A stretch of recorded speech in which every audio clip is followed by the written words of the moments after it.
ಶ್ರೀ ಪರಮಾತ್ಮನೇ ನಮಃ. ಶ್ರೀಮದ್ಭಗವದ್ಗೀತಾ ಅಥ ಪ್ರಥಮೋऽಧ್ಯಾಯಃ.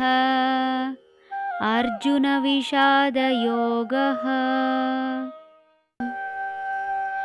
धृष्टकेतुश्चेकितानः काशीराजश्च वीर्यवान् पुरुजित् कुन्तिभोजश्च शैब्यश्च नरपुङ्गवः. ಧೃಷ್ಟಕೇತು, ಚೇಕಿತಾನ, ಕೇಶಿರಾಜ ಬಲಶಾಲಿಗಳು.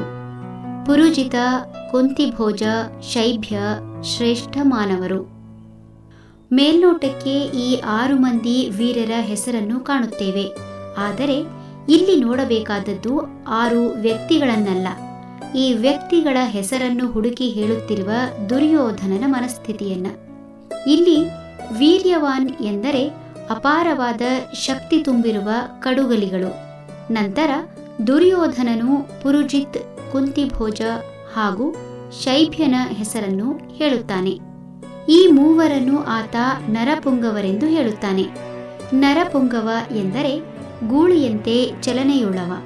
ಅವನ ನಡಿಗೆ ಹಾಗೂ ನೋಟ ವೈರಿಯ ಎದೆ ನಡುಗಿಸಬಲ್ಲದು. ಇಲ್ಲಿ ಮಾನಸಿಕ ತೊಳಲಾಟಕ್ಕೊಳಗಾದ ವ್ಯಕ್ತಿ ತನ್ನ ಹಿಂದಿನ ಘಟನೆಗಳನ್ನು ಮೆಲುಕು ಹಾಕಿಕೊಂಡು ಹೇಗೆ ಆತ್ಮಸ್ಥೈರ್ಯವನ್ನು ಕಳೆದುಕೊಳ್ಳುತ್ತಾನೆ ಮತ್ತು ಅದರಿಂದಾಗಿ ಹೇಗೆ ತನ್ನ ನಿಜವಾದ ಸಾಮರ್ಥ್ಯವನ್ನು ಮರೆತು ವರ್ತಿಸುತ್ತಾನೆ ಎನ್ನುವುದನ್ನು ಸ್ಪಷ್ಟವಾಗಿ ಕಾಣುತ್ತೇವೆ. ಹರಿ ಓಂ.